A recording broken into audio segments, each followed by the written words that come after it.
ఇప్పుడు కాంగ్రెస్లోకి GHMC mayor Vijayalakshmi గారు పోతున్నదట, కేకే పోతున్నాడు. కేకే ఏడున్నాడండి ఇన్ని సంవత్సరాలుగా, 10 ఏళ్ళుగా కేసీఆర్ పక్కన పచ్చగా తినుకుంటా మంచిగా ఎంజాయ్ చేసిండు. ఇప్పుడు అధికారం పోయింది, మళ్ళీ ఇటు జంప్ అవుతున్నాడు.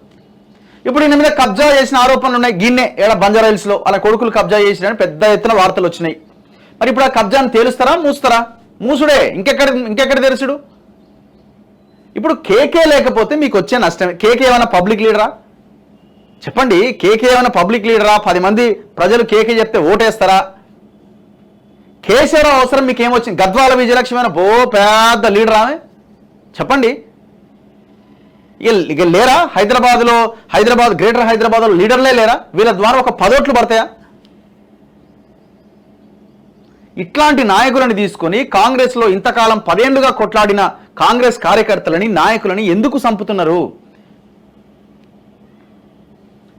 ఇది నాశనానికి తప్ప ఇంకొకటి కాదు. మీరు చాలా క్లియర్గా చెప్పాల్సుకునేది ఏంటంటే, మీ ఇంకా అక్కడ మనం ఆలోచించడానికి కూడా అవకాశం ఏం లేదు. ఇగో పార్లమెంట్ ఎన్నికల వేళ మహానగరంలో బీఆర్ఎస్ కు మరో షాక్. హైదరాబాద్ పై పట్టు సాధించేందుకు వేగంగా పావులు కదుపుతున్న కాంగ్రెస్.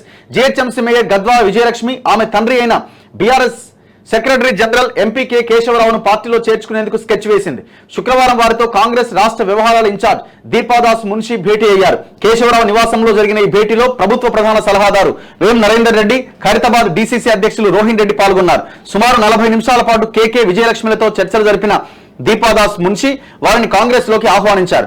ఈ సందర్భంగా పార్టీలో చేరితే ఇచ్చే పదవి, ఇతర అంశాలకు సంబంధించి కేకే పలు ప్రతిపాదనలు దీపాదాస్ మున్షి ముందు ఉంచినట్లు ప్రచారం జరుగుతోంది. కేకే పెట్టిన ప్రతిపాదనలపైన పార్టీలో చర్చించి నిర్ణయం తీసుకుంటామని దీపాదాస్ చెప్పినట్టుగా పేర్కొంటున్నారు. ఏం కావాలా ఆయనకు? మంత్రి పదవి కావాలనా, మళ్ళీ రాజ్యసభ కావాలనా, ఇంకోటి కావాలనా? అంతే, ఇంకేముంటది? మళ్ళీ నాకు రాజ్యసభను ఇంకోటో ఇవ్వండి. అసలైన 10 ఏళ్ళుగా కొట్లాడిన కాంగ్రెస్ నాయకుడిని గాలికి వదిలేయండి.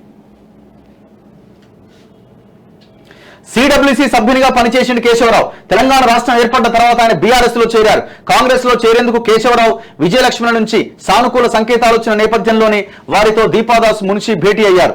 పార్టీలో చేరేందుకు కేకే విజయలక్ష్మిలు దీపాదాస్ మున్షి ముందు ఉంచిన ప్రతిపాదనలపైన రేవంత్ రెడ్డి త్వరలోనే నిర్ణయం తీసుకుంటారని, మరో 2-3 రోజుల్లో వారు కాంగ్రెస్ లో చేరతారని ఆ వర్గాలు చెబుతున్నాయి. ఏమేమి ఉంటాయి? నాకు పదవి కావాలి, కేశవరావు పదవి కావాలి, ఇంకా అయితే అవసరం లేదు, కొడుకు ఎవరికైనా పదవి కావాలి, ఇస్తాం, డోంట్ వరీ, మేము కొన్ని కబ్జాలు చేసినాం, వాటి మీద రావదే కబ్జాలు ఏమి, వాటిని అఫీషియల్గా రిజిస్ట్రేషన్ చేసేద్దాం, అయిపోయి